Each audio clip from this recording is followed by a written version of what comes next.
Oi pessoal, eu sou Wilson Castro da Igreja Chuva Serode em Porto Alegre e hoje nós vamos estar falando sobre uma questão de fé. Quando a gente lê o livro de Atos e a gente vê todos os milagres que os apóstolos e os discípulos fizeram em nome de Jesus, dá vontade de se transportar para o passado. No entanto, dizem Hebreus que Jesus é o mesmo ontem, hoje e para sempre, ele não muda. Lendo a história da igreja no decorrer dos séculos, encontramos períodos onde o Espírito Santo se manifestou com avivamentos e com muito poder, muitas curas, milagres e maravilhas. A gente chega a ficar com saudades talvez de uma experiência que nunca tivemos, mas que sabemos que faz parte da nossa herança. A pergunta é, por quê? Por que nós não estamos tendo experiências maiores com o Espírito Santo? Eu acredito que Jesus nos dá uma dica numa situação em que ele se encontra com os discípulos têm uma pergunta semelhante a esta. Eles querem saber por que eles não foram usados numa determinada situação e Jesus então explica e lhes dá a chave de uma vida de poder, de uma vida com experiências sobrenaturais com o Espírito Santo. Vamos lá para Mateus, capítulo 17. Ele está ao pé da montanha e lá embaixo tem um grupo de pessoas discutindo com os seus discípulos. Ele chega perto e pergunta o que está acontecendo. Aparece um pai com o seu filhinho. Ele diz, olha, o meu filhinho está endemoniado e os seus discípulos não puderam curar ele. Então Jesus chega e expulsa o demônio da criança, a criança é curada. Depois, à parte, os discípulos perguntam, por que nós não podemos expulsar esse espírito? A pergunta deles é pertinente porque Jesus tinha mandado eles, algumas semanas atrás, de 2 em 2, para curar enfermos, expulsar demônios e proclamar o evangelho do reino. Eles tinham experimentado curas e libertações, no entanto, neste momento, nada aconteceu e eles estavam perplexos. A resposta está no versículo 20 desse texto. E ele lhes respondeu, por causa da pequenez da vossa fé. Pois em verdade vos digo, se tiverdes fé como um grão de mostarda, direis a este monte, passa daqui para acolá, e ela passará. Nada vos será impossível. Marcos, ele nos conta a mesma história de um outro ponto de vista, de um outro ângulo. Marcos capítulo 9, versículo 22.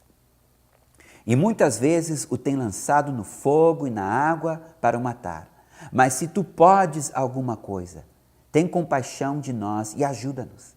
Ao que lhe respondeu Jesus, se podes, tudo é possível ao que crê.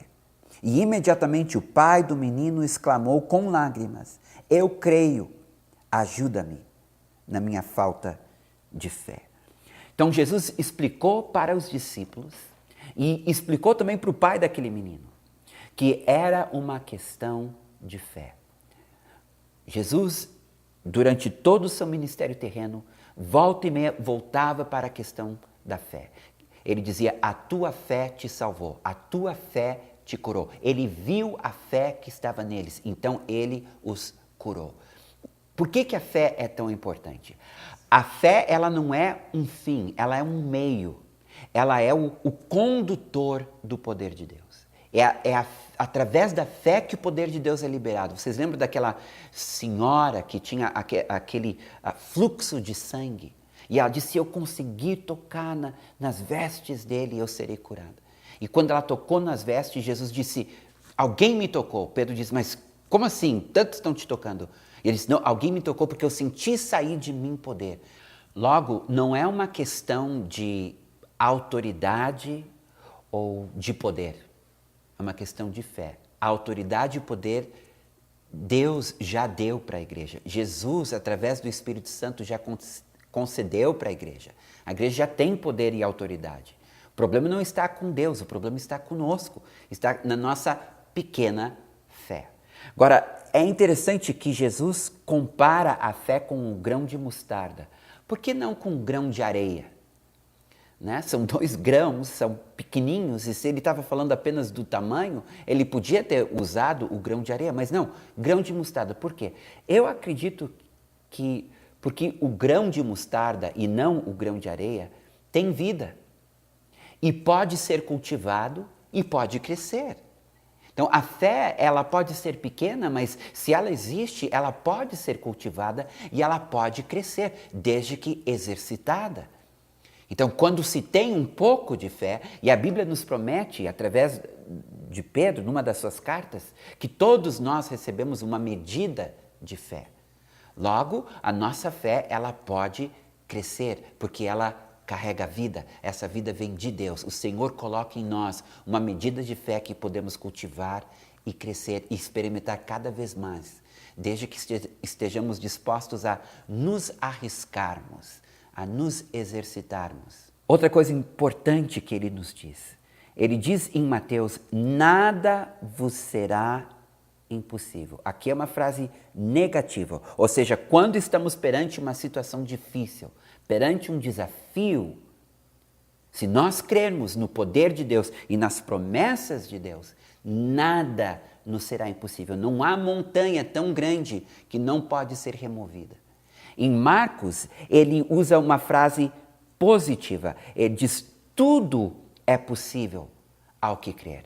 Aqui está falando dos sonhos que ele coloca em nosso coração. Quando ele coloca um sonho em nosso coração, não importa quão grande possa parecer, quão distante da tua realidade, para Deus é possível.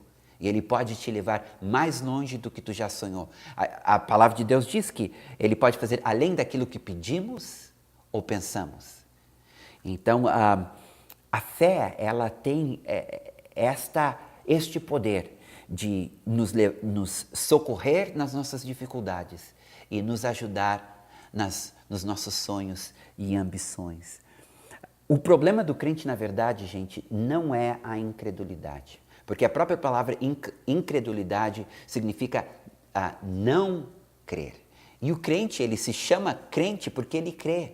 O problema do cristão, como diz lá em Tiago, é a dúvida. Aquele que pede, não peça com dúvida, porque quem duvida é como as ondas do mar. Então, o problema do cristão não é que ele não crê, o problema dele é que ele duvida. E a dúvida, assim como a incredulidade, é um isolante. Se a fé é um condutor, a dúvida e a incredulidade são isolantes. E este é o problema que muitos cristãos enfrentam, porque não é que nós não cremos que Deus pode curar, nós duvidamos se Ele quer ou vai curar. Por isso que surgiu um tipo de oração pelos enfermos que eu acho muito engraçado, porque rouba totalmente o papel da fé. É aquela oração onde a gente diz assim, Pai, se for da tua vontade, cura fulano. Ora, onde é que está a fé aí? E se Deus não curar, tu não passa vergonha, mas como que Deus vai curar com uma oração dessa? Se for da tua vontade. Não há fé. E diz lá em Tiago que a oração da fé curará um enfermo. Logo, a fé, ela realmente tem que estar presente para que as nossas orações sejam eficazes e para que possamos experimentar o poder de Deus. Mas como ter certeza, então? Como não ter dúvida? Tem um texto, e com isso eu vou encerrar, em 2 Coríntios, capítulo 1, versículo 20, que diz assim, eu vou ler na Nova Versão Internacional.